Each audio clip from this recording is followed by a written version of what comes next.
Hello and welcome everyone to your own YouTube channel जिसका नाम है NEET Niketan. And as you guys know कि अभी हम जो चैप्टर कर रहे हैं वो है स्ट्रक्चर ऑफ एटम। हम ऑलरेडी 3 लेक्चर्स जो हैं कर चुके हैं। प्रीवियस लेक्चर में हम लोगों ने wave nature of electromagnetic radiation पढ़ा था। अगर आपने पिछला लेक्चर नहीं देखा है, make sure you watch that. और आज के सेशन में लेक्चर नंबर 4 में हम डिस्कस करने वाले हैं particle nature of electromagnetic radiation. तो बेसिकली लेक्चर नंबर 3 और लेक्चर नंबर 4 को मिला के हमने क्या पढ़ा है, dual nature of electromagnetic radiation. ये जो रेडिएशन है वो वेव नेचर भी शो कर सकती है और पार्टिकल नेचर भी शो कर सकती है। कूल, सो लेट्स सी कि हमें आज क्या पढ़ना है। So as you can see here यार, ये dual nature of electromagnetic radiation ये हम ऑलरेडी लेक्चर नंबर 3 में कवर कर चुके हैं। आज के सेशन में हम प्लैंक्स क्वांटम थ्योरी देखेंगे, फोटो इलेक्ट्रिक इफेक्ट के क्या कैरेक्टरिस्टिक्स होते हैं, क्या फैक्टर्स होते हैं, क्या एप्लीकेशंस होते हैं, ग्राफ्स क्या क्या होते हैं, ये सब चीज़ें आज हम कवर करने वाले हैं। So let's get started with our today's lecture. Okay,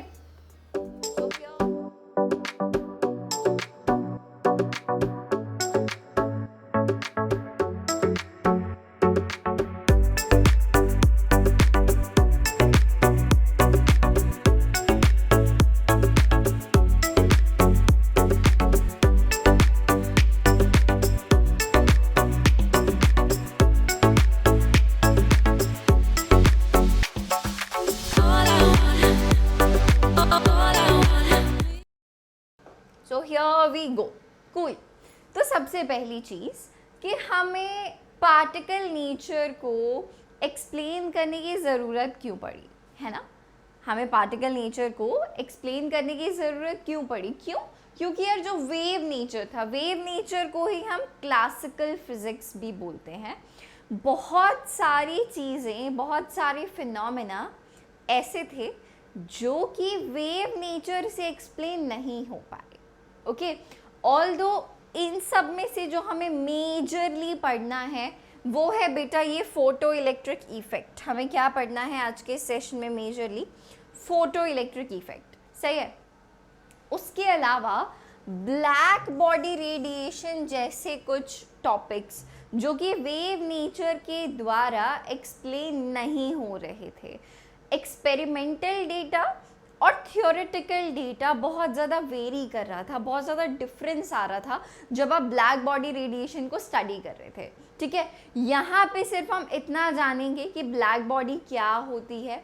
इससे फर्दर हमारे सिलेबस में नहीं है चीज़ें, because it's quite complicated. Okay, तो चलो जल्दी से देखते हैं कि बेटा ब्लैक बॉडी, एक आइडियल ब्लैक बॉडी क्या होती है जो हर फ्रीक्वेंसी के रेडिएशन को एब्जॉर्ब कर पाए या एमिट कर पाए, उसको आप क्या बोलते हो? एक आइडियल ब्लैक बॉडी। और जो रेडिएशन ऐसी किसी बॉडी से निकलती है उसको आप बोलते हो black body radiation. Okay, so yes, the ideal body which emits and absorbs radiations of all frequencies is called as black body and the radiation emitted by such a body is called as black body radiation. Cool. इससे ज़्यादा हमारे syllabus में नहीं है तो हम इससे ज़्यादा जंप आगे नहीं करने वाले हैं। कूल। नेक्स्ट है बेटा फोटो इलेक्ट्रिक इफेक्ट, जो हम डिटेल में डिस्कशन करने वाले हैं। बट मैं आपको एक छोटा सा आइडिया दे देती हूँ कि फोटो इलेक्ट्रिक इफेक्ट होता क्या है। फॉर एग्जाम्पल आपके पास कुछ मेटल्स, ये जो इफेक्ट है सारे मेटल्स शो नहीं करते हैं, only certain metals like potassium, caesium ये शो करते हैं। ठीक है, होता क्या है कि अगर आप इन मेटल्स के सरफेस पे लाइट को हिट करोगे तो इलेक्ट्रॉन्स मेटल के सरफेस से बाहर निकल जाते हैं। इस फिनोमेना को आप बोलते हो फोटो इलेक्ट्रिक इफेक्ट। ठीक है, अभी और डिटेल में बात करेंगे, सही है। नेक्स्ट है variation of heat capacity of solids as a function of temperature, ये जो पर्टिकुलर चीज़ है वो वेव नेचर जो है एक्सप्लेन नहीं कर पाया, सही है। Then we have line spectra of atom, specially of hydrogen, ठीक है। जो यहाँ पे हमारे पास स्पेशल रेफरेंस है वो क्या है, हाइड्रोजन। ये भी बेटा हम एमिशन स्पेक्ट्रम, एब्जॉर्प्शन स्पेक्ट्रम, ये सारी चीज़ें अभी हम नेक्स्ट लेक्चर में after our problem solving session हम देखेंगे कि बोहर्स मॉडल में क्या क्या चीज़ें स्पेक्ट्रम से रिलेटेड बताई गई, ये सब कुछ हम लोग कवर करने वाले हैं, क्लियर है। So these are the 4 things which could not be explained by wave nature of radiation, ठीक है। इसीलिए हमें ज़रूरत पड़ी किसकी, पार्टिकल नेचर ऑफ रेडिएशन की, ठीक है। इसीलिए दूसरे एस्पेक्ट्स देखे गए कि इलेक्ट्रोमैग्नेटिक रेडिएशन कैसे काम कर सकती है, क्लियर है। चलिए, so here we have Planck's quantum theory, और यहाँ से हम लोग बेटा नया टॉपिक क्या शुरू कर रहे हैं, particle nature of electromagnetic radiation. अगर आप पिछला लेक्चर देखोगे तो आपको यहाँ पे पार्टिकल नेचर की जगह टॉपिक मिलेगा वेव नेचर, जिसमें हमने फ्रीक्वेंसी, एम्पलीट्यूड एंड एवरीथिंग, ये सारी चीज़ें हमने कवर की थी, ठीक है। सो या अब मैक्स प्लैंक एक फिजिसिस्ट थे, और उन्होंने ये आइडिया बताया कि यार हम ना लाइट को हमेशा एक वेव की तरह कंसिडर करते हैं, पर अगर हम लाइट को पार्टिकल के फॉर्म में कंसिडर करें तो बहुत सारे ऐसे फिनोमेना थे जो भी हमने पीछे देखे, photo electric effect, black body radiations और भी काफ़ी कुछ, वो सारी चीज़ें ना हम एक्सप्लेन कर पा रहे थे, ठीक है। सो दैट इज़ वाई ये जो थ्योरी थी वो बहुत इम्पॉर्टेंट थी, और इसी थ्योरी को यूज़ करके फोटो इलेक्ट्रिक इफेक्ट को गवर्न किया गया। इसीलिए ये थ्योरी पढ़ना हमारे लिए ज़रूरी है। टिल द टाइम हमको प्लैंक्स थ्योरी नहीं आती है, हमें फोटो इलेक्ट्रिक इफेक्ट में जंप करने में प्रॉब्लम होगी, इसीलिए अभी हम पहले प्लैंक्स क्वांटम थ्योरी पढ़ रहे हैं, ठीक है। सो या अब प्लैंक अंकल ने क्या बोला कि यार जो लाइट है ना, it comes in the form of packets.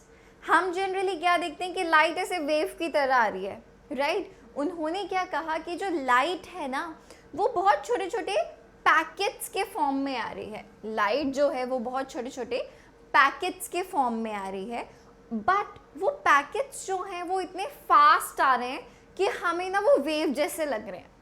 तो उन्होंने एक दूसरा एस्पेक्ट दिखाया हमें लाइट को देखने का, ठीक है। For example if I tell you, या let's move here, if I tell you कि यार हम जो लाइट को कंसिडर करते हैं हम as a wave like this consider करते हैं, ठीक है। This is light as a wave, इसको लिख लो, this is light as a wave, ठीक है।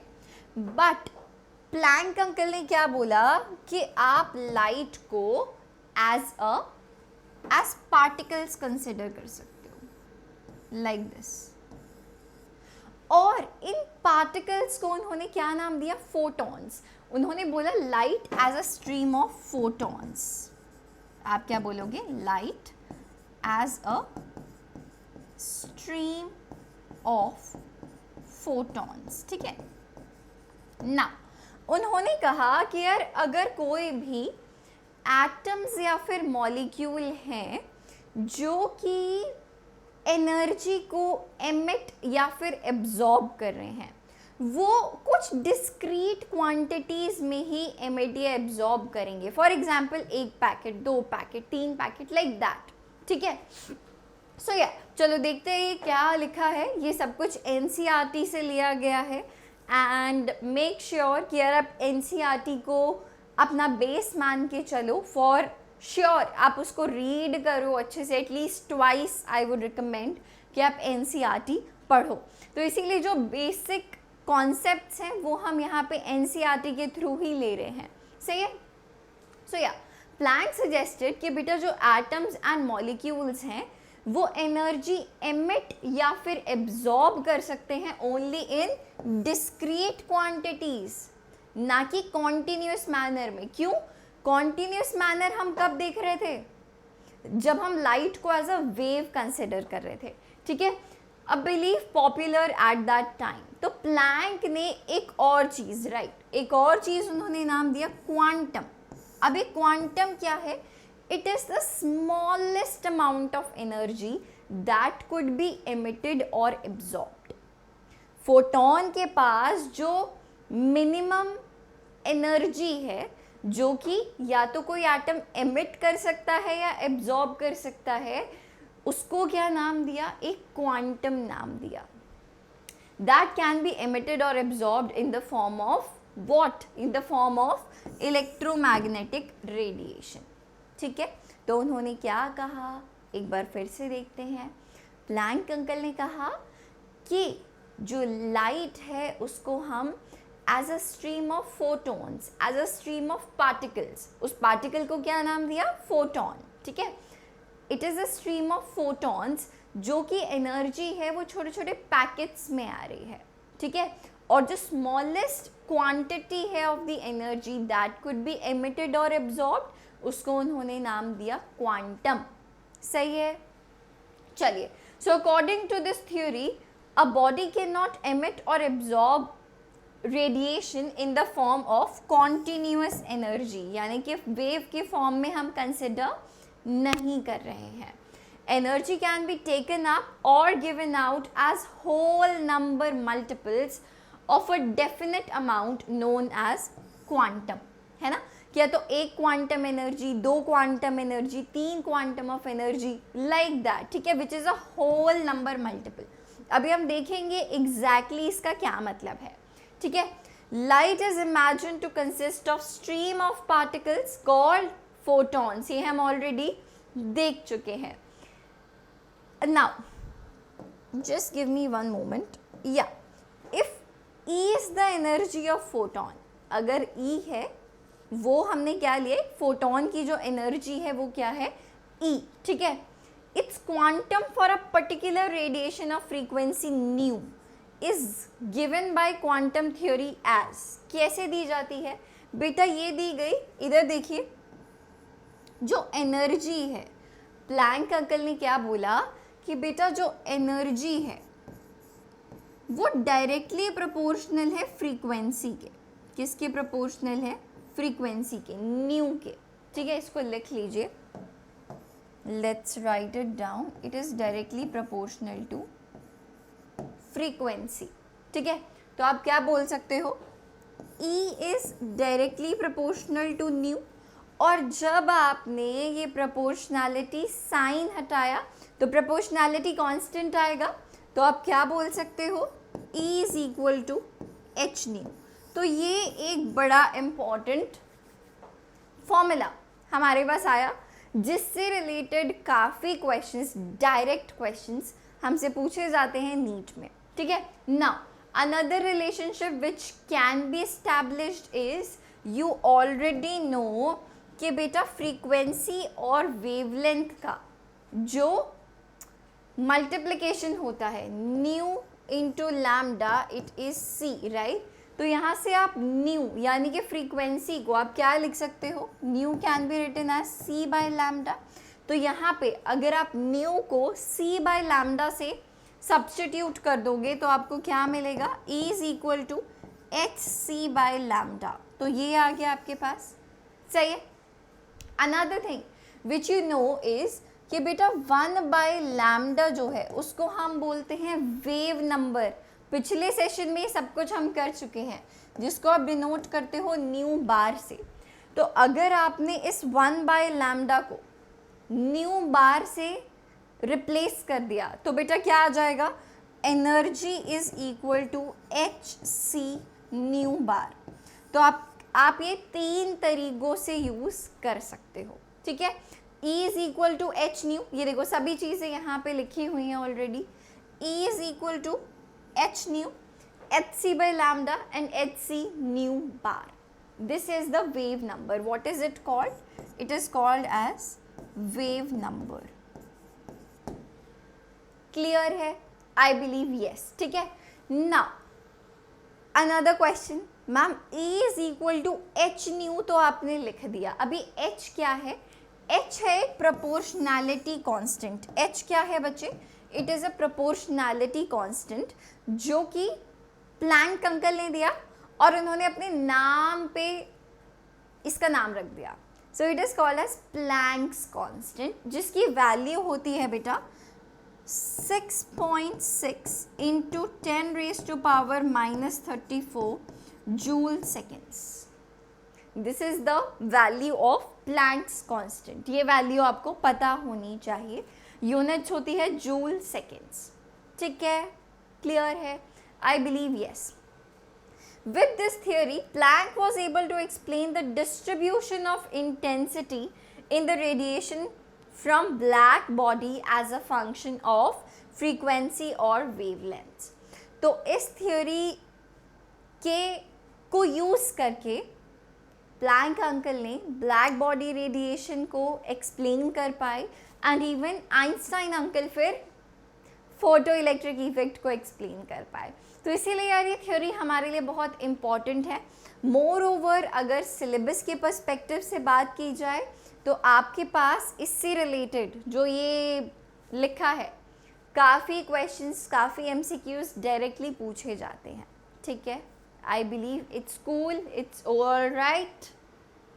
चलो नाउ अभी थोड़ा सा और डिस्कशन करते हैं क्वांटम पे. ठीक है, let's have some more discussion on quantum.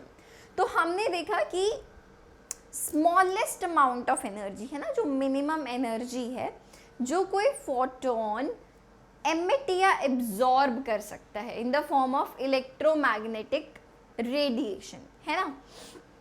Now अभी हमने देखा कि बेटा जो एनर्जी निकली वो कितनी निकली. Let me change the colour, just give me one moment. So yeah, we can say that E is equal to h nu. ठीक है. Now this is the smallest amount of energy which could be emitted or absorbed. It depends on frequency, right? Energy किस पे depend करती है बेटा? Directly proportional होती है frequency पे. सही है. तो अब देखो जो एनर्जी है वो या तो ज़ीरो होगी, एच न्यू हो सकती है. इसके बाद बेटा कितनी हो सकती है? 2h न्यू हो सकती है, 3h न्यू हो सकती है, 4h न्यू हो सकती है, 5h न्यू हो सकती है. पर इनके बीच में जैसे 3.5h न्यू कभी नहीं हो सकती है. ऐसा कभी नहीं हो सकता. ठीक है, क्योंकि वो पैकेट है. एक पैकेट 2 पैकेट्स के फॉर्म में आ रही है. ऐसा नहीं हो रहा कि 2.5 पैकेट के फॉर्म में आ रही है. ऐसा नहीं हो रहा. ठीक है. So like that. तो it can go up to nh nu. ठीक है, 10h nu, 100h nu, like that. ठीक है भाई. So yes, the energy can take any one of the values from the following set but cannot take any values between them. इनके बीच की कोई value नहीं ली जा सकती है एनर्जी के द्वारा. सही है. I believe it's all clear.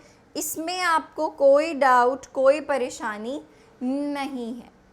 यहाँ पे इतना ही छोटा सा पार्ट है जो प्लैंक्स क्वांटम थ्योरी के लिए हमारे लिए इम्पॉर्टेंट है. अभी हम शुरू करने वाले हैं नेक्स्ट टॉपिक जो कि है फोटो इलेक्ट्रिक इफेक्ट. जल्दी से आप इसको देखिए, फिर हम बात करते हैं फोटो इलेक्ट्रिक इफेक्ट के बारे में. आगे बढ़ते हैं नेक्स्ट टॉपिक की तरफ भाई. So yes, photo electric effect very important and very interesting. सही है. तो कुछ सर्टेन मेटल्स ही इस इफेक्ट को शो करते हैं. कौन कौन से मेटल्स? Potassium, rubidium, caesium. ठीक है, ये 3 मेटल, मेजरली 3 मेटल्स हैं जो कि फोटो इलेक्ट्रिक इफेक्ट को शो करते हैं. ना बहुत इजीली, बहुत सिंपली इस बात को चलो समझने की कोशिश करते हैं. सपोज ये एक मेटल सरफेस है और यहाँ से ये क्या आ रही है? रेडिएशन आ रही है. तो जैसे ही आप देख रहे हो कि ये रेडिएशन मेटल के सरफेस को हिट कर रही है, यहाँ से इलेक्ट्रॉन्स इजेक्ट आउट हो रहे हैं, यहाँ से इलेक्ट्रॉन्स जो हैं वो निकल रहे हैं. तो इस प्रोसेस को बेसिकली हम क्या बोलते हैं? Photo electric effect. ठीक है. एक और बार चलो बोर्ड पे भी देख लेते हैं. फॉर एग्जाम्पल इफ आई से कि बेटा ये है मेटल सरफेस, सही है, और यहाँ से आ रही है ये बीम ऑफ लाइट, ठीक है, ये क्या आ रही है यहाँ से बीम ऑफ लाइट। तो आप देखोगे कि मैम यहाँ से ना इलेक्ट्रॉन्स जो हैं वो निकल रहे हैं, यहाँ से कौन निकल रहे हैं, इलेक्ट्रॉन्स निकल रहे हैं। ये बेसिक प्रोसेस है जो कि क्या है, फोटो इलेक्ट्रिक इफेक्ट, जो कि गवर्न करता है किसको, particle nature of electromagnetic radiation को, ठीक है भाई। सो यस, अभी देखो जो ये इलेक्ट्रॉन्स यहाँ से इजेक्ट आउट हो रहे हैं इनको हम बोलते हैं photo electrons. What are they called, photo electrons, ठीक है। So yeah the photo electric effect is the emission of electrons when electromagnetic radiation like light hits certain metals, not all metals, कुछ metals like potassium, rubidium, cesium. The electrons emitted are called as photoelectrons. Clear है, ये हमने discuss कर लिया है। अभी चलो ये वाला apparatus देखिए, ये हमने एक सर्किट बनाया, ठीक है, ये है हमारा मेटल सरफेस, ये है हमारा मेटल सरफेस, ठीक है भाई, जिसके सरफेस पे आप देख रहे हो यहाँ से ये लाइट आ रही है, राइट, यहाँ से ये लाइट आ रही है, क्लियर है, ये लाइट यहाँ पे इस मेटल के सरफेस पे पड़ रही है, और यहाँ से बेटा क्या हो रहा होगा, ये जो इलेक्ट्रॉन्स हैं ये इजेक्ट आउट हो रहे हैं, है ना, लाइट यहाँ पे पड़ी तो इस मेटल के सरफेस से इलेक्ट्रॉन्स निकले, ठीक है। No this is a detector plate, जो आप देख सकते हो, जो ये पॉजिटिव प्लेट है ये एक डिटेक्टर प्लेट है, ठीक है। अब बड़ी ऑब्वियस सी बात है, इलेक्ट्रॉन जो है वो नेगेटिवली चार्ज पार्टिकल होता है, किधर भागेगा, पॉजिटिव प्लेट की तरफ ही भागेगा, राइट। यहाँ से अब क्योंकि इलेक्ट्रॉन्स के फ्लो को ही हम क्या बोलते हैं, करंट बोलते हैं, तो ये सर्किट में करंट फ्लो होगा, राइट। जब इलेक्ट्रॉन्स यहाँ से बाहर निकलेंगे तो एमिटर यहाँ पे कुछ करंट रीड करेगा, सही है। सो जो करंट ऐसे जेनरेट हुआ उसको हमने क्या बोला, फोटो करंट या फिर फोटो इलेक्ट्रिक करंट, ठीक है। जो इलेक्ट्रॉन्स इजेक्ट आउट हुए हमने उनको क्या बोला, फोटो इलेक्ट्रॉन्स, और जो करंट सर्किट में बना उसको हमने क्या कहा, फोटो इलेक्ट्रिक करंट, ठीक है भाई। सो ये सिचुएशन है। अभी देखो फॉर एग्जाम्पल अगर मैं कहूँ कि यार यहाँ से ना इस मेटल के सरफेस से 2 इलेक्ट्रॉन्स निकले हैं तो कुछ करंट आया होगा, राइट। पर फॉर एग्जाम्पल जस्ट सपोज अगर 2 इलेक्ट्रॉन्स की जगह 4 इलेक्ट्रॉन्स निकले होते तो फोटो करंट ज़्यादा होता, है ना। तो इस बात को याद रखना कि फोटो इलेक्ट्रॉन्स जितने ज़्यादा होंगे फोटो करंट भी उतना ज़्यादा होगा। These two things are directly proportional, जितने ज़्यादा फोटो इलेक्ट्रॉन्स होंगे उतना ज़्यादा फोटो इलेक्ट्रिक करंट होगा, ठीक है ना। अब एक और चीज़, ज़्यादा इलेक्ट्रॉन्स आएंगे कैसे, मैम हमें ये तो समझ में आ गया कि अगर फोटो इलेक्ट्रॉन्स ज़्यादा इजेक्ट आउट होंगे तो फोटो करंट ऑब्वियसली ज़्यादा इलेक्ट्रॉन्स का फ्लो होगा सर्किट में, तो ऑटोमेटिकली जो करंट है वो ज़्यादा होगा, राइट। बट मैम ज़्यादा इलेक्ट्रॉन्स हम इजेक्ट आउट कैसे कराएंगे, है ना। तो बेटा it depends on the intensity of the light. जो आप यहाँ पे लाइट यहाँ पे स्ट्राइक कर रही है मेटल के सरफेस पे, उसकी इंटेंसिटी क्या है। इंटेंसिटी क्या होता है, simply number of radiations falling per unit area per unit time, है ना। जितनी ज़्यादा रेडिएशंस यहाँ पे स्ट्राइक करेंगी, फॉर एग्जाम्पल अगर मैं आपको बोलूँ कि यहाँ पे जब 2 रेडिएशन स्ट्राइक कर रही थी तो 2 इलेक्ट्रॉन्स निकल रहे थे, पर अगर मैं यहाँ पे 4 रेडिएशंस ज़्यादा इंटेंसिटी में मेरी लाइट को भेजूँ तो यहाँ पे से 4 इलेक्ट्रॉन्स इजेक्ट आउट हो रहे हैं, ठीक है, से यहाँ पे 4 इलेक्ट्रॉन्स इजेक्ट आउट हो रहे हैं। तो देखो फोटो इलेक्ट्रॉन्स बढ़े तो तभी क्या बढ़ेगा, फोटो करंट भी बढ़ जाएगा। इतना समझ में आया, आई बिलीव यस। चल कुछ और चीज़ें ज़रा देखते हैं। तो जो रिजल्ट्स देखे गए इस एक्सपेरिमेंट में वो क्या क्या थे।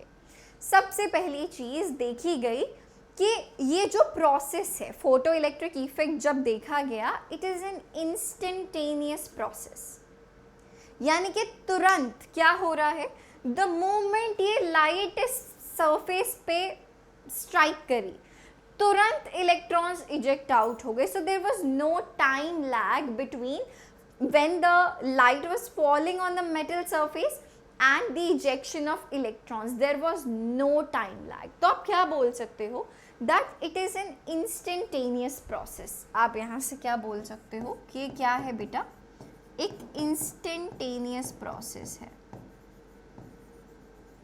This is an instantaneous process.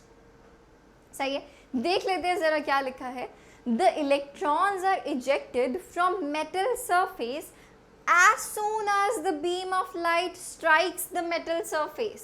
So आप क्या बोलोगे, there is no time lag between striking of light and the ejection of electrons from the metal surface. इस बात को हम क्या बोल सकते हैं कि बेटा जो फोटो इलेक्ट्रिक इफेक्ट है वो इंस्टेंटेनियस प्रोसेस है, तुरंत हो जाता है. जैसे ही स्ट्राइक करी लाइट, वहाँ से बीम ऑफ इलेक्ट्रॉन्स निकलना शुरू हो गए.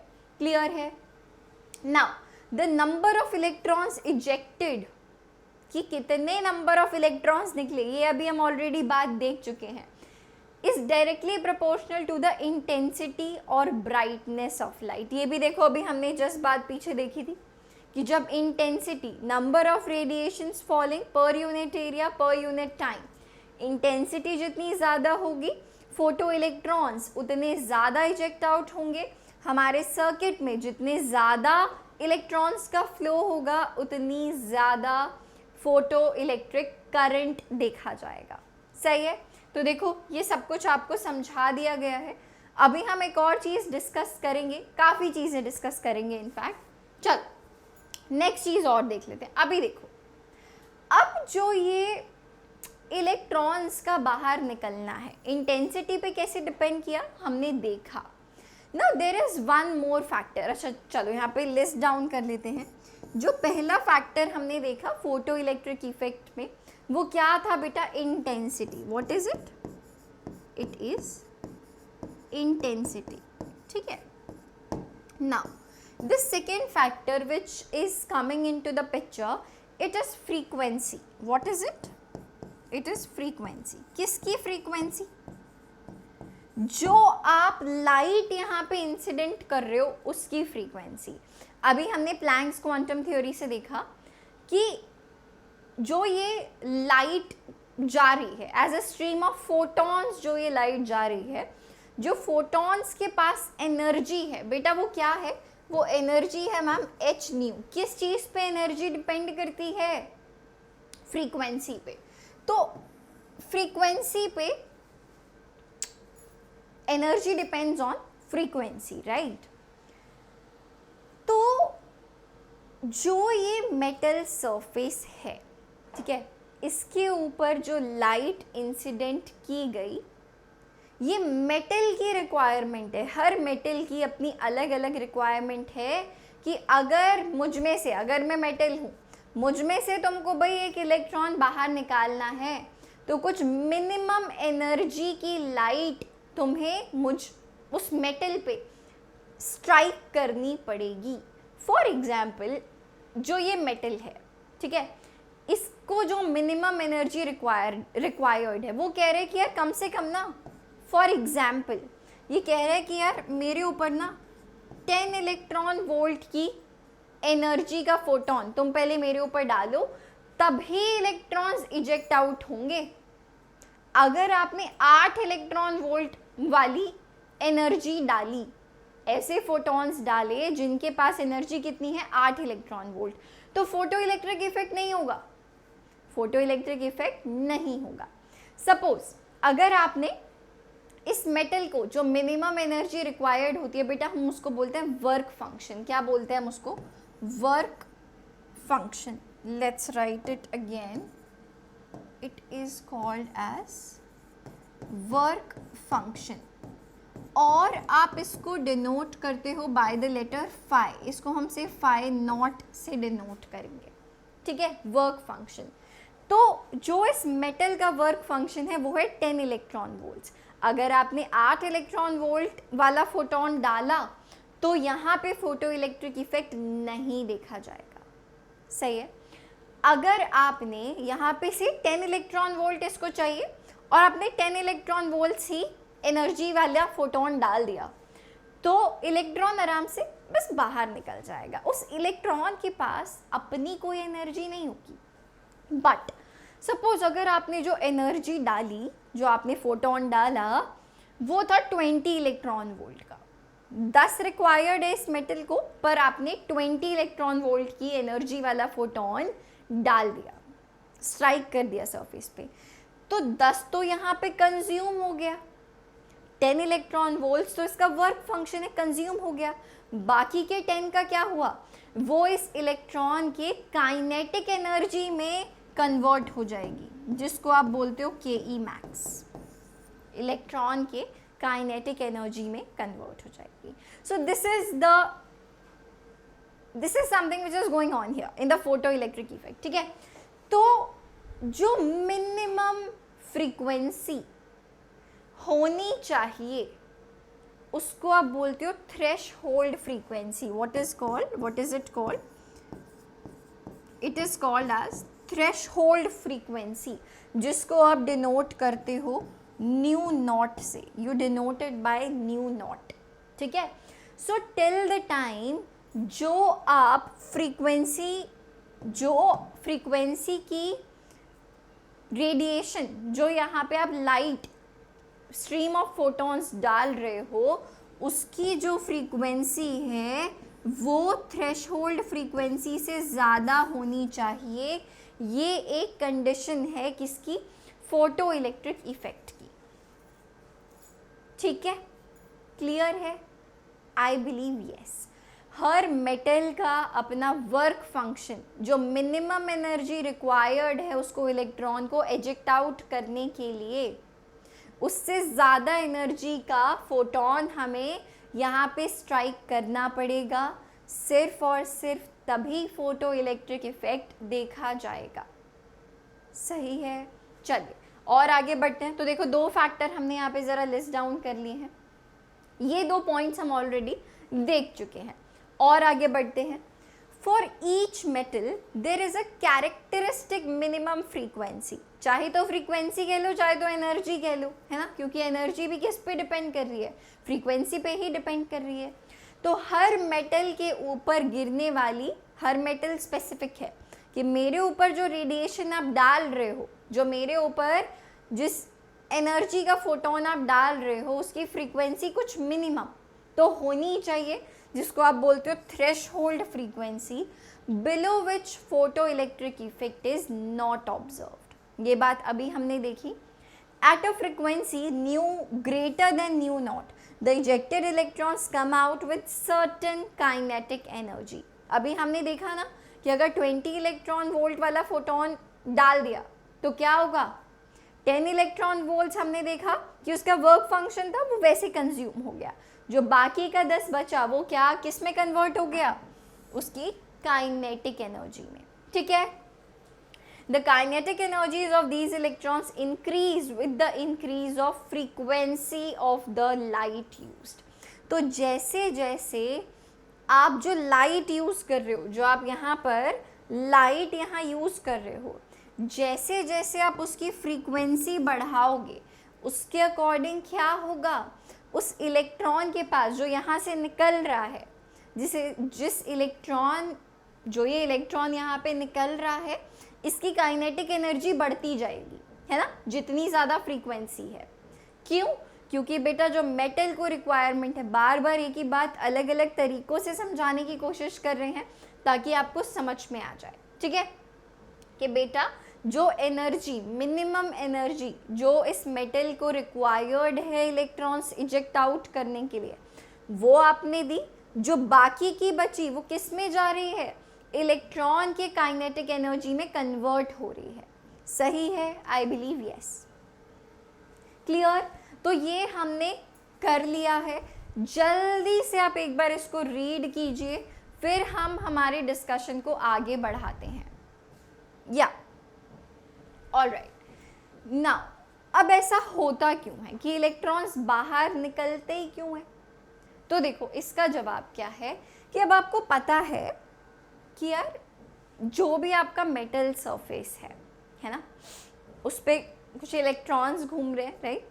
और वो इलेक्ट्रॉन्स जो हैं वो मेटालिक न्यूक्लियाई से बाइंड है ना, उसकी तरफ आकर्षित हैं, उसकी तरफ अट्रैक्टेड हैं, है ना? देयर इज सम अट्रैक्टिव पुल और like it which binds the electron and the metallic nuclei, right?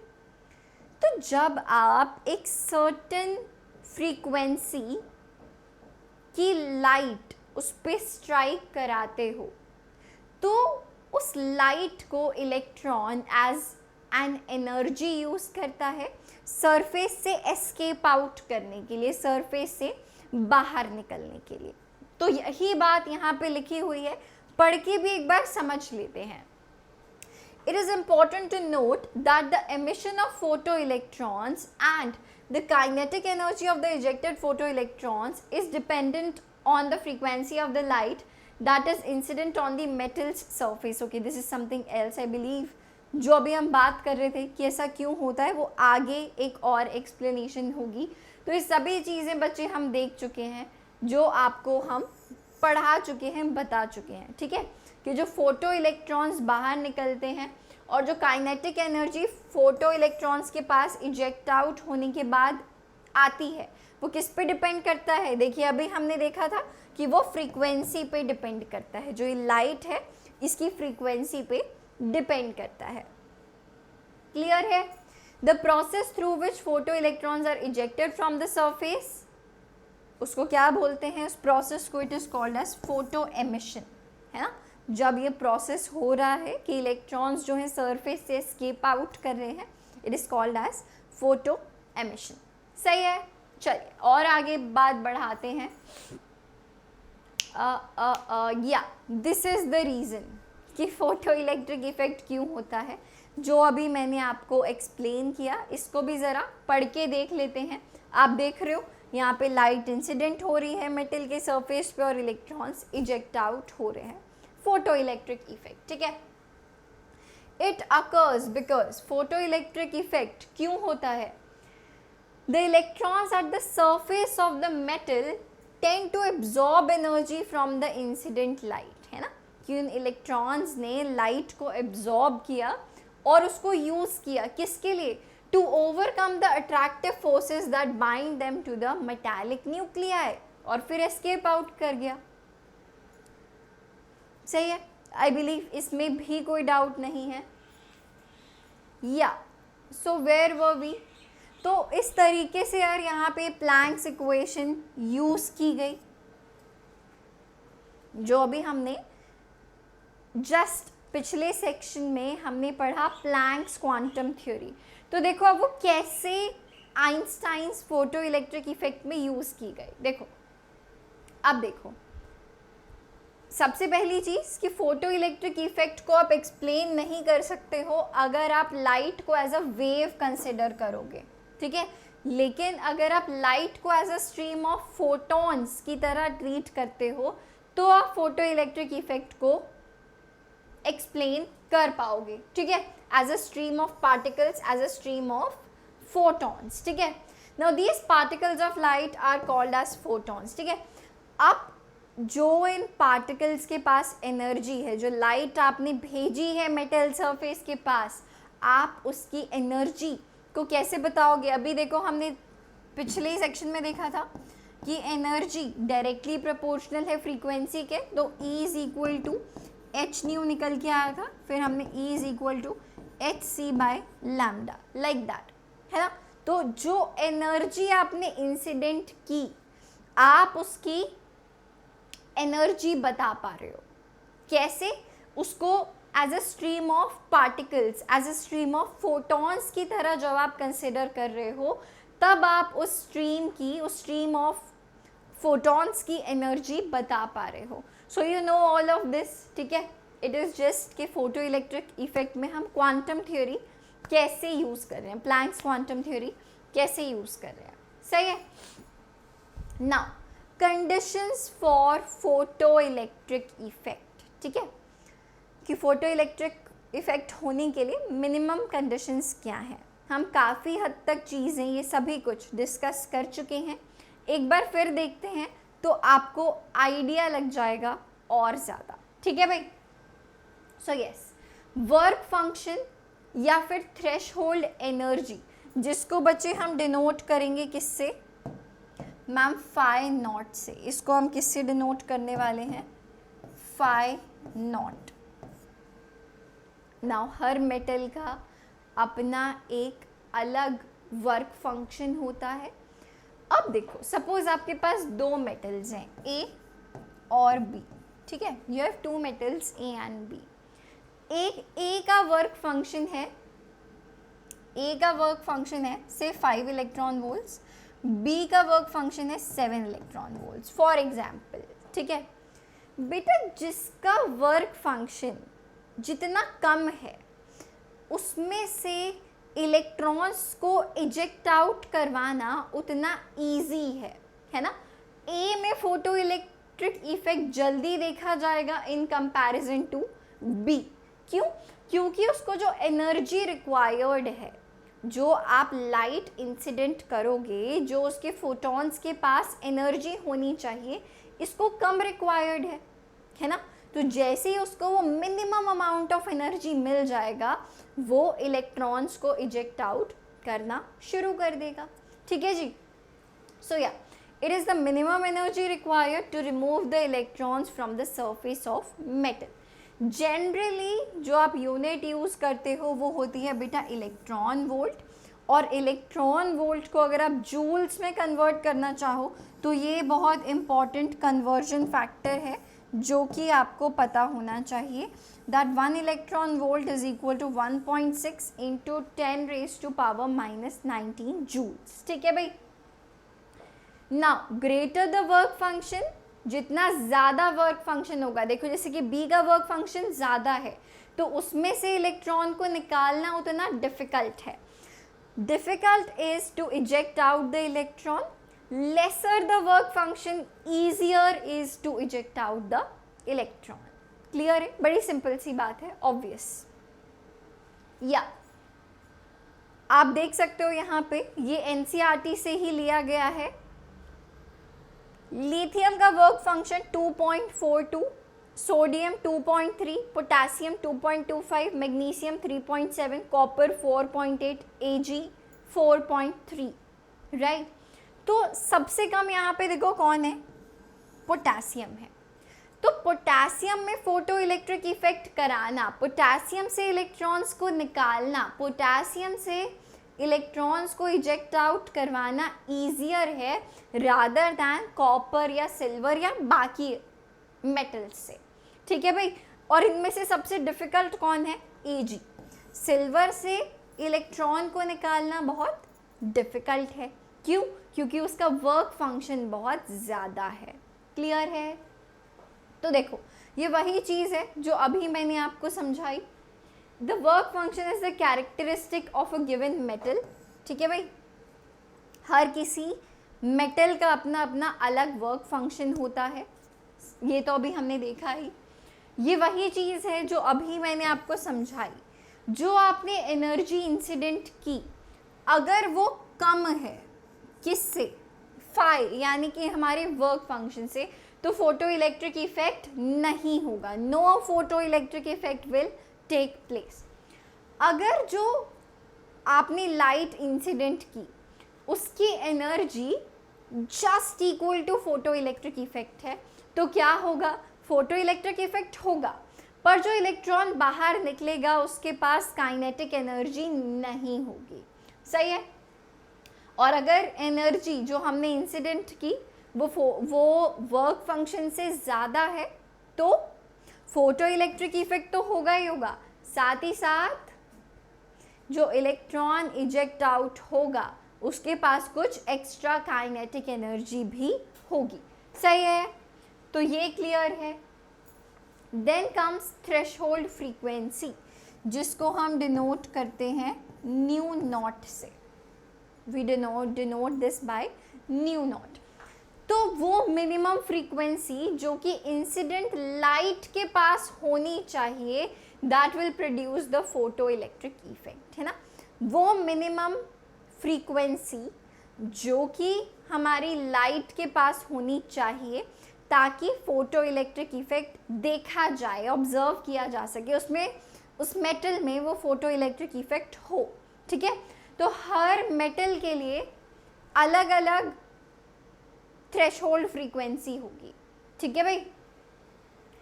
So now it is again the same thing कि अगर जो न्यू है, this is bit new, if your new is lesser than new not, threshold frequency से कम है जो आपने light strike कराई, उसकी अगर जो फ्रीक्वेंसी है वो थ्रेशोल्ड वेवलेंथ से कम है तो फोटो इलेक्ट्रिक इफेक्ट नहीं होगा, राइट। अगर वो जस्ट जो हमने रेडिएशन भेजी, जो हमने लाइट भेजी, उसकी फ्रीक्वेंसी अगर थ्रेशोल्ड फ्रीक्वेंसी के बिल्कुल इक्वल है तो फोटो इलेक्ट्रिक इफेक्ट होगा, पर जो इलेक्ट्रॉन निकलेगा उसके पास काइनेटिक एनर्जी नहीं होगी। और अगर जो हमने लाइट भेजी उसकी फ्रीक्वेंसी थ्रेशोल्ड फ्रीक्वेंसी से ज़्यादा है तो फोटो इलेक्ट्रॉन्स निकलेंगे अलॉन्ग विद काइनेटिक एनर्जी, ठीक है भाई। सेम चीज़ है ना। वेवलेंथ, इसको भी आप बेटा लैम्डा नॉट ही कर लो, ठीक है। This is lambda naught, clear है ना। अगर आपको याद हो, हमने पिछले सेशन में डिस्कस किया था कि फ्रीक्वेंसी और वेवलेंथ इन्वर्सली रिलेटेड होते हैं, राइट। आपने देखा था कि nu is equal to C by lambda, right. So you know कि न्यू और लैम्डा जो हैं वो इन्वर्सली प्रोपोर्शनल हैं, ठीक है। तो बेटा threshold wavelength minimum wavelength required नहीं है, it is the maximum wavelength required for the incident radiation, है ना, for which electron ejection will take place. तो अगर हमारा जो लैम्डा है, जो हमने वेवलेंथ वाली लाइट भेजी, अगर वो कम है तो ही फोटो इलेक्ट्रिक इफेक्ट होगा। लैम्डा नॉट से कम होनी चाहिए जो हमने लाइट भेजी है उसकी वेवलेंथ, सही है। तो जल्दी से इसको बेटा रीड करो, एग्जैक्टली वैसे ही सिमिलर पॉइंट्स हैं। बस याद रखना कि थ्रेशोल्ड वेवलेंथ में आप क्या बोलते हो, it must be the maximum wavelength, उससे ऊपर वेवलेंथ नहीं चलेगी, नीचे की चल जाएगी, ठीक है जी। चलिए और बात करते हैं। Now comes Einstein's explanation, Einstein's equation of photo electric effect, ठीक है। अब देखो, जो अभी तक हमने समझा उसको एक इक्वेशन में सम अप करने की कोशिश करते हैं, ठीक है। हम क्या कर रहे थे बेटा अभी तक, हम कह रहे थे कि मैम ये एक मेटल सरफेस है, ठीक है। ये क्या है, this is a metal surface, और हमने यहाँ पे लाइट ऐसे इंसिडेंट कराई थी, राइट। ये यहाँ पे लाइट इंसिडेंट हो रही है, और जैसे ही ये लाइट इंसिडेंट हो रही है यहाँ से इलेक्ट्रॉन्स इजेक्ट आउट हो रहे हैं, यही हो रहा है। तो जो आपने ये लाइट भेजी, इसकी बेटा एनर्जी से हमने बोला ई आई, ठीक है, इंसिडेंट लाइट की energy, this I is for incident light, ठीक है। इसकी जो एनर्जी है वो कैसे कंज्यूम हो रही है, वो दो पार्ट्स में कंज्यूम हो रही है। सबसे पहला, जो आपने लाइट भेजी, सबसे पहले मेटल का वर्क फंक्शन है ना, कि जितनी भी उस मेटल को एनर्जी रिक्वायर्ड है, बेसिकली जितनी भी उस इलेक्ट्रॉन को एनर्जी रिक्वायर्ड है कंज्यूम करने के लिए, ताकि वो एनर्जी को एब्जॉर्ब करे वो इलेक्ट्रॉन, और फिर मेटालिक न्यूक्लियाई से जो फोर्सेस हैं उसको ओवरकम करे और बाहर निकल जाए, है ना। तो सबसे पहले जाते ही वो किस में कंज्यूम हो जा रही है, वर्क फंक्शन में, राइट। अब अगर वर्क फंक्शन के बाद भी एनर्जी बची एक्स्ट्रा, तो वो इलेक्ट्रॉन के काइनेटिक एनर्जी में कन्वर्ट हो जा रही है, right? It is getting converted to kinetic energy of the electron. सही है। तो अगर अब आप इसको नोट डाउन करने की कोशिश करो तो एनर्जी को बेटा मैं कैसे लिख सकती हूँ, एच न्यू। जो एनर्जी हमने भेजी उसकी जो फ्रीक्वेंसी थी बेटा वो कितनी थी, न्यू थी। तो इस लाइट की एनर्जी जो हमने भेजी वो कितनी है, एच न्यू। सही है। फाई नॉट, इस मेटल सरफेस को कितनी मिनिमम एनर्जी रिक्वायर्ड है कि फोटो इलेक्ट्रिक इफेक्ट हो जाए, फाई नॉट। उसको मैं कैसे लिखूंगी, इस एनर्जी को मैं कैसे लिख सकती हूँ, एच न्यू नॉट, है ना। फाई नॉट को मैं कैसे लिख सकती हूँ, एच न्यू नॉट। और ये काइनेटिक एनर्जी मैक्सिमम, इसको मैं कैसे लिख सकती हूँ, half M V square, half M V square. So this is equation for photo electric effect. ठीक है, this is Maxwell, this is Einstein's photo electric effect equation. ये आपको पता होना बहुत ज़रूरी है। इसको ही, जो ये एनर्जी है बेटा, इसको हम ई वी नॉट भी लिख सकते हैं। अभी बात करेंगे कि वी नॉट क्या है। इसको हम एक और तरीके से लिख सकते हैं, H nu is equal to H nu naught plus E V naught, charge into potential. अब आप बोलोगे मैम ये वी नॉट क्या है, तो बेटा वी नॉट है स्टॉपिंग पोटेंशियल। एक और टर्म जो हमारे लिए इंपॉर्टेंट है वो है स्टॉपिंग पोटेंशियल। आगे ज़रा बढ़ते हैं, just wait for one moment, let me show you the diagram again, फिर हम आगे बात करेंगे। सही है ना। हमने इस डायग्राम को थोड़ी देर पहले डिस्कस किया था, राइट? तो इलेक्ट्रॉन्स जो है वो इस पॉजिटिव प्लेट की तरफ जा रहे हैं। सही है। अगर यहाँ पे हमने रिवर्स डायरेक्शन में वोल्टेज अप्लाई कर दी, है ना, कि इलेक्ट्रॉन्स बहुत तेज़ भागते हुए आ रहे हैं पर आपने रिवर्स डायरेक्शन में वोल्टेज अप्लाई कर दी, तो ये इलेक्ट्रॉन्स को हम चाहते हैं ऐसा कि अगर वो इस प्लेट से पहले ही रुक जाए, है ना, इस पॉजिटिव प्लेट तक पहुँचने से पहले ही हमारे इलेक्ट्रॉन्स जो हैं वो रुक जाएं, तो आपने एक रिवर्स डायरेक्शन में वोल्टेज अप्लाई की। तो वो वोल्टेज, जो वोल्टेज अप्लाई करके जो सबसे तेज इलेक्ट्रॉन भाग रहा था वो भी रुक गया, वो रिवर्स वोल्टेज की वैल्यू जिसको अप्लाई करने के बाद जो इलेक्ट्रॉन बहुत तेज भाग रहा था, सबसे तेज भाग रहा था, वो भी रुक गया, उसको हमने क्या बोला, स्टॉपिंग पोटेंशियल। कि उसमें क्या क्षमता है इलेक्ट्रॉन को स्टॉप करने की। तो इस वी नॉट को हमने बेटा क्या बोला, हमने इसको कहा stopping potential, we call it as stopping potential. सही है। तो इसको यहाँ पे लिख लो, this V naught is what, this is, अभी आगे भी डिस्कस करेंगे हम सारी चीज़ें, सारी बातें। चलिए, laws governing photoelectric effect. Now these are the laws of photoelectric effect. ये सारी चीज़ें, सारी बातें हम ऑलरेडी सीख चुके हैं, देख चुके हैं, जल्दी से डिस्कस कर लेते हैं। For a light of any given frequency nu greater than nu naught, यानी कि जो फ्रीक्वेंसी ऑफ लाइट, जो लाइट हमने भेजी उसकी फ्रीक्वेंसी हमेशा थ्रेशोल्ड फ्रीक्वेंसी से ज़्यादा होनी चाहिए। So the photoelectric current is directly proportional to the intensity of light. ये सबसे पहली चीज़ है जो हमने डिस्कस की थी, है ना, कि जितनी ज़्यादा इंटेंसिटी ऑफ लाइट होगी, जितनी ज़्यादा ब्राइटनेस ऑफ लाइट होगी, जितनी ज़्यादा रेडिएशंस वहाँ पे फॉल करेंगी मेटल सरफेस पे, उतने ज़्यादा इलेक्ट्रॉन्स इजेक्ट आउट होंगे।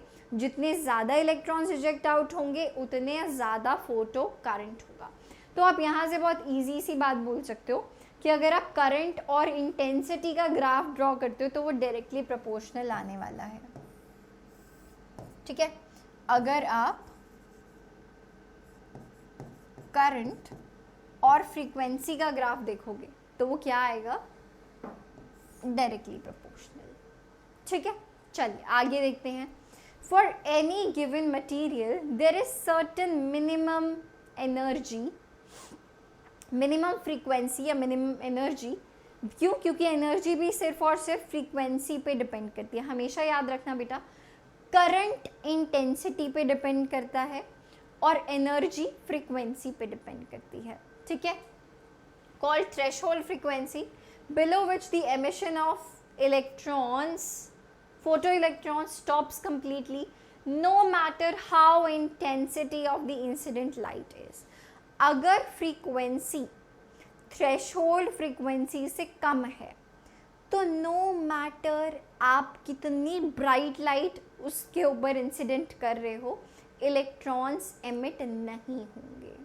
तो थ्रेशोल्ड फ्रीक्वेंसी मिनिमम उतनी फ्रीक्वेंसी या उससे ज़्यादा फ्रीक्वेंसी वाली लाइट हमें इंसिडेंट करनी पड़ेगी मेटल सरफेस पे, सिर्फ और सिर्फ तभी जाके फोटो इलेक्ट्रिक इफेक्ट देखा जाएगा. कूल है. Now the maximum kinetic energy of the photo electrons is found to increase with the increase in frequency. Obviously as we discussed कि एनर्जी किस पे डिपेंड करती है, फ्रीक्वेंसी पे. ठीक है. Provided the frequency exceeds the threshold limit the maximum kinetic energy is independent of intensity. The photo emission is an instantaneous process. ये सभी बातें हम ऑलरेडी देख चुके हैं. ठीक है जी.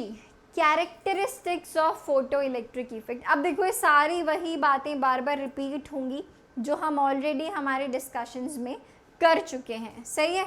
ये सभी कुछ वही है जो हम हमारे डिस्कशंस कर चुके हैं. तो देखो भाई, threshold frequency varies with the material. It is different for different materials. के अलग मेटल है उसकी अलग थ्रेशोल्ड फ्रीक्वेंसी हो सकती है ना. The photo electric current is directly proportional to light intensity. हमने देखा अभी अभी कि बेटा जो करंट है वो किस पे डिपेंड करता है, इंटेंसिटी पे डिपेंड करता है. इंटेंसिटी प्रोवाइडेड कि थ्रेशोल्ड फ्रीक्वेंसी से ऊपर आपने फ्रीक्वेंसी वाली लाइट इंसिडेंट की है. Kinetic energy of the photo electrons is directly proportional to the light frequency. और जो हमारी काइनेटिक एनर्जी है वो किसके डायरेक्टली प्रोपोर्शनल है, फ्रीक्वेंसी के. ठीक है. Stopping potential. तो स्टॉपिंग पोटेंशियल अभी हमने डिस्कस किया था. Minimum negative potential applied to stop the fastest moving electron. ठीक है. तो जो स्टॉपिंग पोटेंशियल है it is also directly proportional to frequency. ठीक है. जो हमारा V0 है, जो हमारा wait for a while V0 है वो भी डायरेक्टली प्रोपोर्शनल है इंटेंसिटी के. तो आप यहाँ पे एक चीज़, जब अभी हम नेक्स्ट सेक्शन में ग्राफ्स डिस्कस करेंगे तो आपको ध्यान रखना है, आप ये छोटा सा चीज़ याद रखो, VKFCI. ठीक है. VKFCI. जो V और K हैं, V for voltage, K for kinetic energy, वो किस पे डिपेंड करते हैं, फ्रीक्वेंसी पे. और जो करंट है वो किस पे डिपेंड करता है बेटा, इंटेंसिटी पे. सही है. वोल्टेज और काइनेटिक एनर्जी किस पे डिपेंड करते हैं, फ्रीक्वेंसी पे. करंट डिपेंड करता है इंटेंसिटी पे. Like this you have to remember. Clear है. चलिए लास्ट चीज़ देख लेते हैं, factors affecting photo electric effect. ये देखो, intensity, frequency and potential difference. तीसरा फैक्टर अभी कौन सा आया जो फोटो इलेक्ट्रिक इफेक्ट को अफेक्ट करता है, दैट इज पोटेंशियल डिफरेंस. ठीक है भाई, कि दोनों प्लेट्स के बीच का पोटेंशियल डिफरेंस क्या है. So these are the factors which affect the photo electric effect. सही है. इसके बाद जस्ट अभी बेटा हमें शुरू करने हैं ग्राफ्स. जल्दी से नोट डाउन कीजिए, फिर हम शुरू करते हैं अगला सेक्शन. अभी हमारा डिस्कशन शुरू करते हैं ग्राफ्स के ऊपर, ठीक है। और अभी तक बेटा हम डिस्कस कर चुके हैं कि मैम जो वोल्टेज है ना, जो स्टॉपिंग पोटेंशियल की हम बात कर रहे हैं, और अगर बात की जाए काइनेटिक एनर्जी की तो किसके ऊपर डिपेंड करते हैं, फ्रीक्वेंसी के ऊपर डिपेंड करते हैं। और अगर बात की जाए करंट की तो करंट किसके ऊपर डिपेंड करता है, इंटेंसिटी के ऊपर डिपेंड करता है, ठीक है। So now here are some graphs जो कि हमारे लिए काफ़ी इम्पोर्टेंट है। तो कुछ तो ग्राफ्स ऐसे हैं जो आप डायरेक्टली ऐसे ही बता सकते हो, जैसे कि ये ग्राफ है हमारा electron kinetic energy and frequency के ऊपर। तो देखो आपको सिखाया गया है VKFCI, राइट। वोल्टेज और काइनेटिक एनर्जी किसके ऊपर डायरेक्टली डिपेंड करते हैं मैम, फ्रीक्वेंसी के ऊपर, है। ये दोनों फ्रीक्वेंसी के ऊपर डिपेंड करते हैं।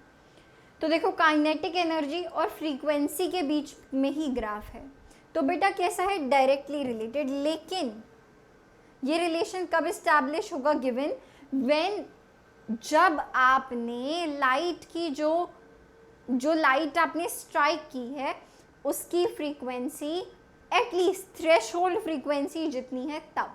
तो इसीलिए ग्राफ हमारा यहाँ से शुरू हो रहा है, ठीक है। और अगर आप काइनेटिक एनर्जी को इंटेंसिटी के साथ प्लॉट करोगे तो it is independent, does not depend on intensity. जो काइनेटिक एनर्जी है इलेक्ट्रॉन्स की वो डिपेंड नहीं करती किसके ऊपर, इंटेंसिटी के ऊपर डिपेंड नहीं करती, ठीक है। तो इसीलिए ये पैरेलल टू एक्स एक्सिस हमारा ग्राफ आ गया है। आगे चलते हैं। अब की बार करंट का ग्राफ है फ्रीक्वेंसी और इंटेंसिटी के साथ। अभी हमने देखा कि करंट सिर्फ और सिर्फ किस पे डिपेंड करता है मैम, इंटेंसिटी पे डायरेक्टली डिपेंड करता है। तो देखो straight line passing through origin, और करंट फ्रीक्वेंसी पे डिपेंड नहीं करता, इंडिपेंडेंट होता है, ठीक है।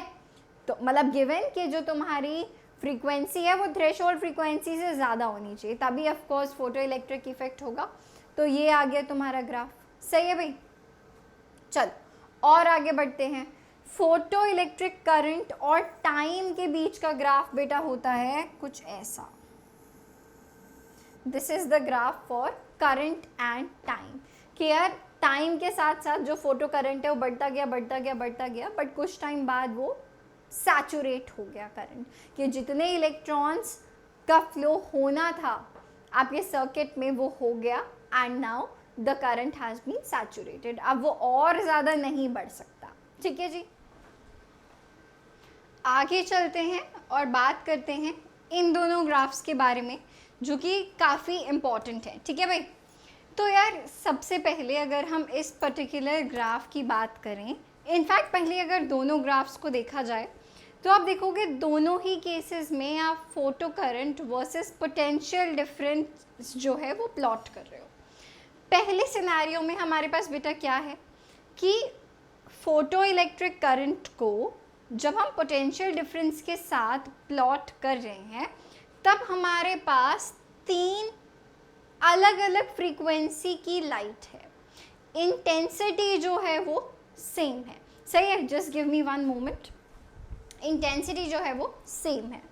अब हमें देखो वैसे तो पता है कि मैम पोटेंशियल डिफरेंस ना डिपेंड करता है किसके ऊपर, फ्रीक्वेंसी के ऊपर। देखो पर अगर एक और तरीके से इस बात को सोचा जाए, सपोज यार ये मेटल सरफेस है, ठीक है, ये क्या है हमारा मेटल सरफेस है, और इस मेटल का जो वर्क फंक्शन है से वो है 10 इलेक्ट्रॉन वोल्ट्स, ठीक है। वो कितना है, 10 इलेक्ट्रॉन वोल्ट्स है इसका वर्क फंक्शन, ठीक है। अब जो आपने इसके ऊपर लाइट इंसिडेंट की उसकी एनर्जी, मतलब ऑफ कोर्स बड़ी ऑब्वियस सी बात है, एनर्जी ज़्यादा होने का मतलब है कि फ्रीक्वेंसी ज़्यादा है। क्यों, एनर्जी होती है एच न्यू, है ना, एच तो कांस्टेंट है।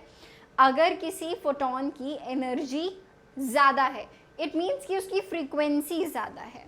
तो सपोज जो आपने यहाँ पे बेटा लाइट इंसिडेंट की उसकी एनर्जी है से 50 इलेक्ट्रॉन वोल्ट्स, ठीक है, और जो आपने यहाँ पे इंसिडेंट की वो है 100 इलेक्ट्रॉन वोल्ट्स, ठीक है। मतलब यहाँ पे ज़्यादा फ्रीक्वेंसी की लाइट है, यहाँ पे कम फ्रीक्वेंसी की लाइट है, यहाँ पे ज़्यादा फ्रीक्वेंसी की लाइट है। अब 10 इलेक्ट्रॉन वोल्ट्स तो दोनों में वर्क फंक्शन कंज्यूम हो गया, जो बाकी का बचा वो क्या है, इलेक्ट्रॉन की काइनेटिक एनर्जी। तो इस केस में जो हमारे पास इलेक्ट्रॉन निकलेगा वो कितना उसकी काइनेटिक एनर्जी कितनी होगी, 40 इलेक्ट्रॉन वोल्ट्स। और जो यहाँ पे इलेक्ट्रॉन निकलेगा उसकी काइनेटिक एनर्जी कितनी होगी, 90 इलेक्ट्रॉन वोल्ट्स। तो अब देखो ये वाला इलेक्ट्रॉन जो है 90 इलेक्ट्रॉन वोल्ट वाला वो ज़्यादा तेज़ी से भाग रहा होगा, है ना, तो उसको रोकने के लिए ज़्यादा पोटेंशियल डिफरेंस अप्लाई करना पड़ेगा नेगेटिव में, है ना।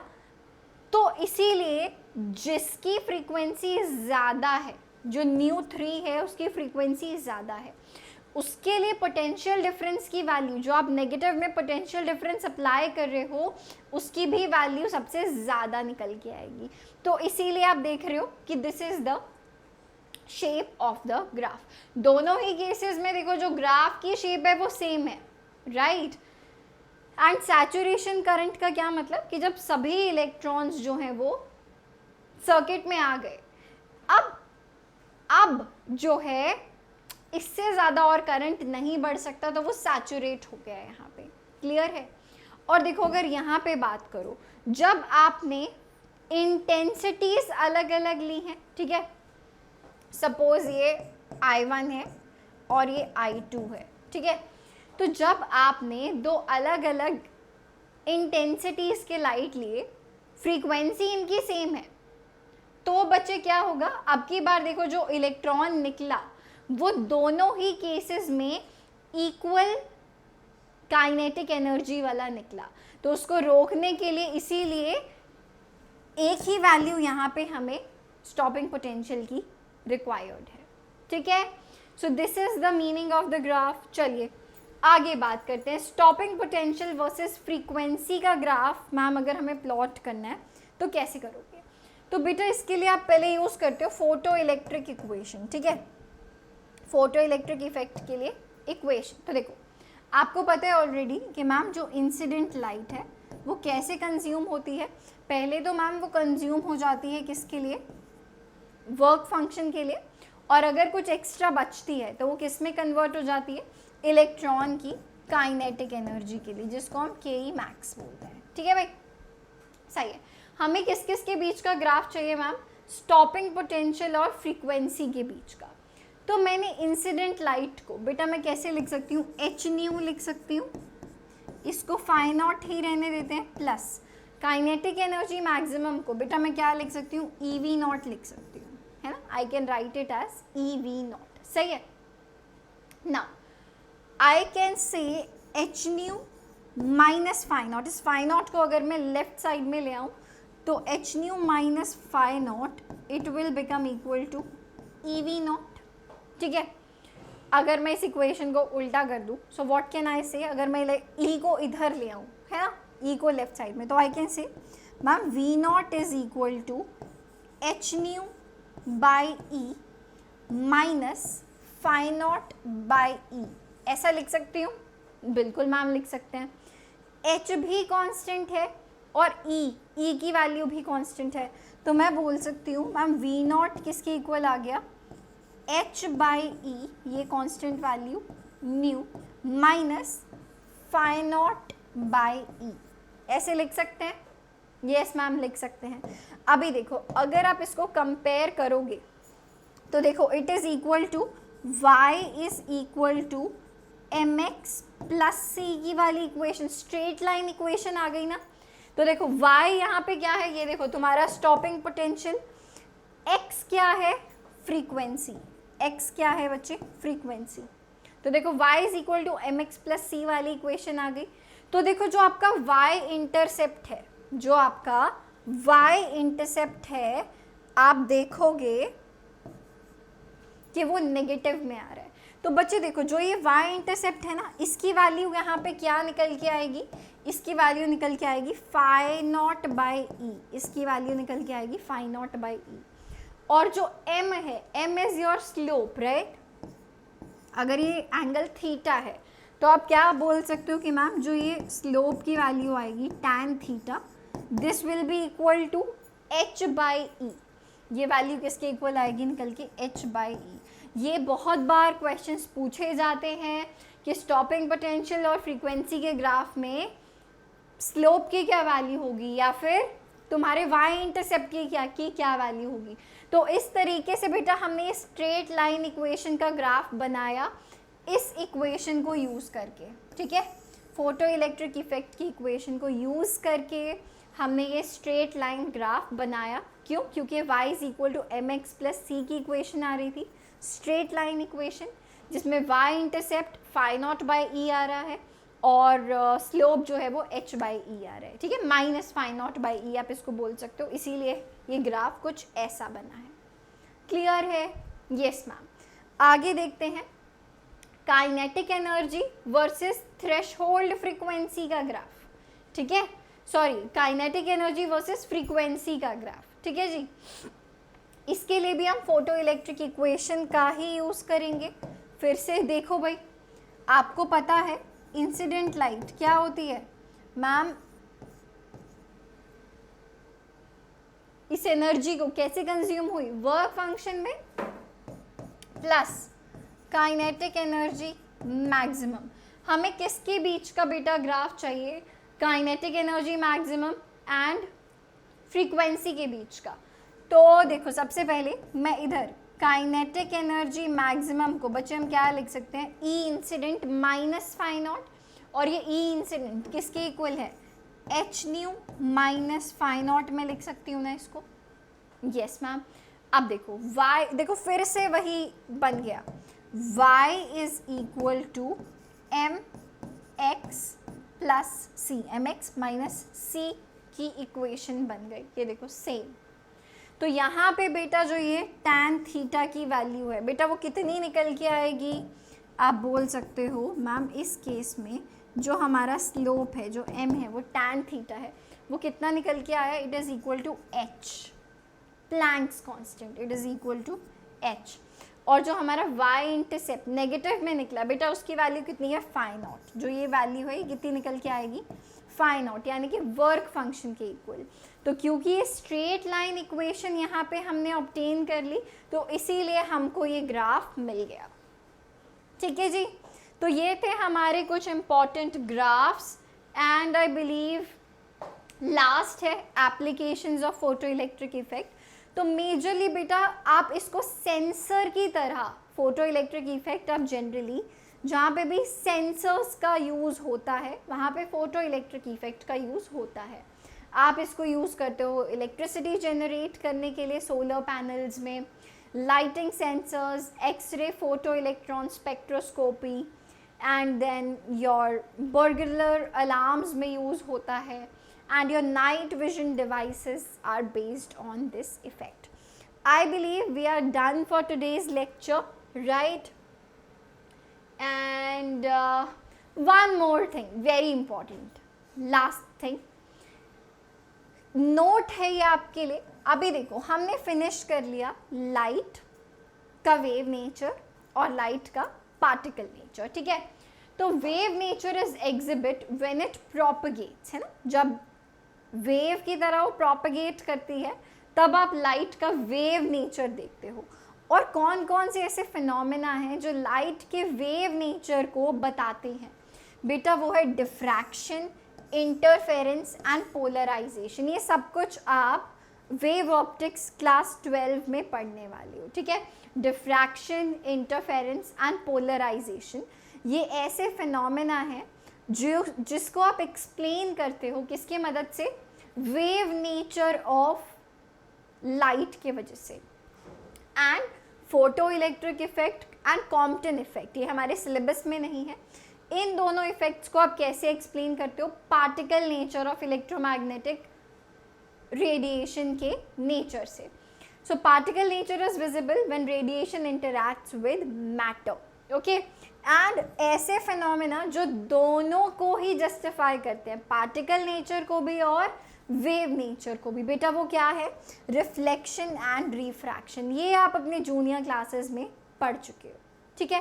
तो जल्दी से इसको देखो, this is the last thing for today's lecture and we are done today.